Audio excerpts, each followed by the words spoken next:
যাতে করে আমরা আমাদের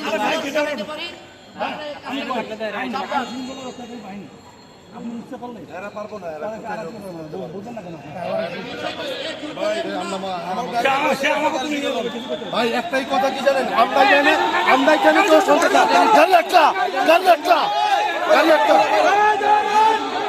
এখন আমাদের রুটি রুজি সব খাইলে নিয়ে যেতেছে, আমরা দিব না।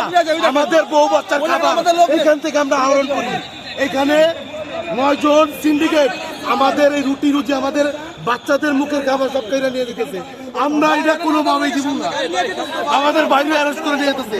ওই যে দেখেন আমাদের বাইরে লয়ে যেতেছে।